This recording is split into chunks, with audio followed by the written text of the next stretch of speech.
Hi, I'm Jill from Cricut, and today I'm going to show you how to make a project. My brother and his wife just had a super cute baby, and I want to be as involved in their life as possible. So I'm going to make these baby milestone plaques so they can take a picture of her every month as she grows, post it on social media so I can see it while they're living across the country. I have one for every single month, and I'm working on the last one, so come with me and let's make it.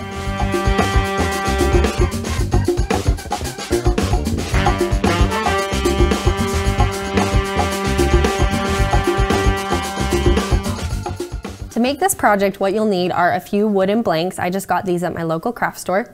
Some iron-on, a cutting machine. I have the Cricut Explore 3. A heat press. I have the EasyPress 3. A connected device with Design Space. A heat press mat, and then a few other tools and accessories we'll go through. Let's jump into Design Space. To find this project in Design Space, I will search baby milestone plaques. This pre-populated project is all designed, but you can customize it however you want. So for example, if you want to change it to another language, you can type meses instead of months. You can change the number of months if you want it to go a little longer than 12 months. I want to make it black in here, so I'm just going to change the color of the material from blue to black. And then you'll see that the 12 and the months, they move around free from each other. So in order to cut them all in one solid object, what I'm going to do is attach them. So to do that, I'll select all the objects I want to go together, and then I'll come over here and hit the attach button. What that does is it makes it all solid, and so that I don't have to do it step by step.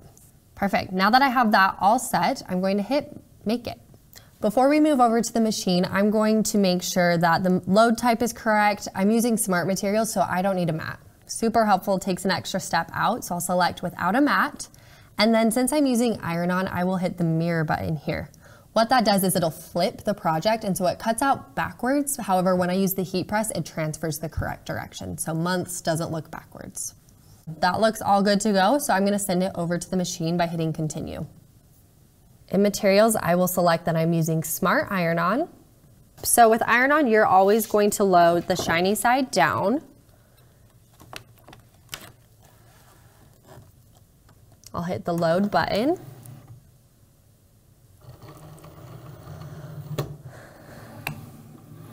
Cool, now that the machine has measured out the material length that I need, I know that I'm ready to go.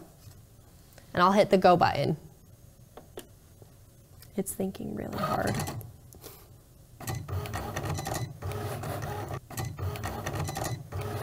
Awesome, now that the machine has done all of the cutting for me, I will hit and load. Perfect, and so it's a little bit hard to see with iron-on, but what I want to do is trim away the excess material. So A, I can use the scraps for later, and B, it's a little bit easier for me to work with. So I'll use this trimmer here.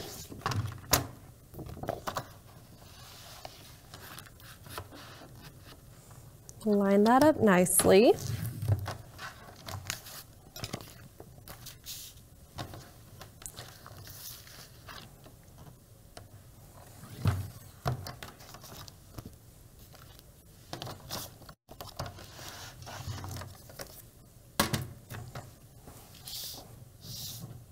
Awesome, now that my work surface is a little bit easier to work with, I'm going to use this weeding tool to weed. What weeding means is I'm gonna take away any of the excess material just so that I have just the design to press onto the product. So to weed, what I'll do is I'm gonna pick at the corner here, and then iron-on is super easy. You can just pull it away from the backing. So iron-on actually has two parts. It has the iron-on itself, and then this translucent sticky backing. So we will just pull it away.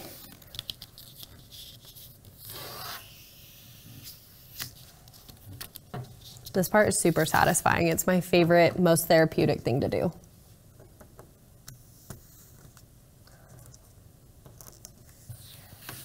I actually have friends always ask me if I have any craft projects going on and if they can help with the weeding process, because this is so therapeutic for people.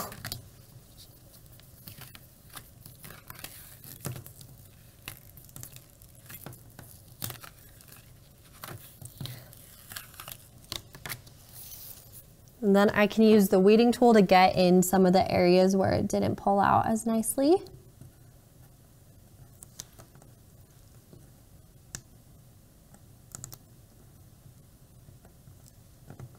So now I'm digging in with the tool to cut out any of the pieces that I want to subtract to get that nice design.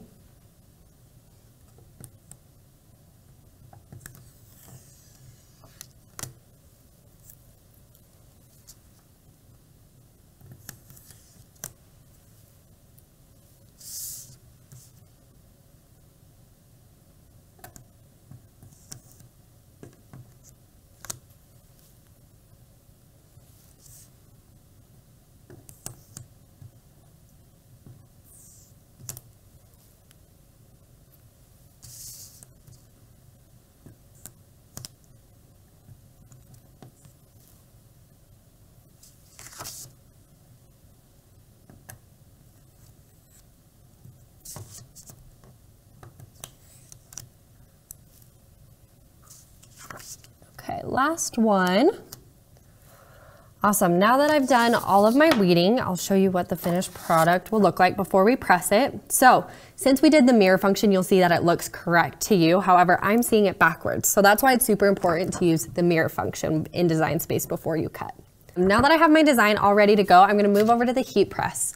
So I already looked at the settings in the Cricut Heat app, and so it's telling me I need to do 300 degrees for 45 seconds. So I will just select that here. If you would like, you can also connect the app to the heat press and send them automatically. While the heat press is heating up, I'm going to move the mat over and get my blank set to press. A blank is anything that we are adding designs to. So it can be this piece of wood here, a tote bag, a mug, whatever you're using. Again, I got these wood blanks in my local craft store, and so you can get them wherever you would like. I loved the look of these, and I think it'll really match my sister-in-law's aesthetic, which is something that I love about crafting. You can personalize it. Perfect. I want to make sure that the wood grain is aligned, and so that creates a really nice, cohesive, clean look. And then we will press it down. That's perfect. My machine is ready to press. So the backing is a little bit sticky, and so that'll help just make sure that my design stays in place, and then we are ready to press. So I'm going to bring the heat press over and hit the go button on the easy press, and it's super important to use 2 hands with firm pressure. When you're pressing on wood, it's easy for it to slide, so just make sure you're pushing straight down rather than in any direction. The irony that I took my hand off to say you have to press with 2 hands. Now that it's done, I'm gonna push it back there. What I love about the machine is that it will time it for you. There's no need to set additional timers. The machine will tell you how long to go for. What I also love about the heat press is it has an auto off function. It's a lot safer than your straightener or curling iron. You're not gonna have to take pictures of it on the floor just to remind yourself that you're not gonna burn your house down. It's all safe. While we wait for that to cool, I'll share a few fun facts about pressing on wood in general. I had no idea that you could press iron-on onto wood, but I love the finished and professional look that it gives. So you can see a full list of materials that you can press iron onto on the Cricut Heat Guide or the Cricut Heat app. Super fun, and it also super important when you're pressing onto wood to allow it to cool completely. Sometimes we get a little bit impatient when pressing onto new surfaces. So with any unique materials, make sure you're following the instructions in both the Heat Guide or app to ensure that you're getting a perfect press every time. Now that it's cool, we're ready to remove the backing. I'm just gonna hold my blank down, and this, you can make it kind of fun and do it really fast. Perfect. So we have a clean transfer and a perfect product ready to go. So I'll move that off to the side, and then I have a complete set of 12 milestone markers that will impress my brother, my sister-in-law, and then most of all, my little niece will know that I'm there every step of the way in her life. I'll see the photos every month. Everyone wins in this situation. It was super quick and easy to make, and so I hope you learned something.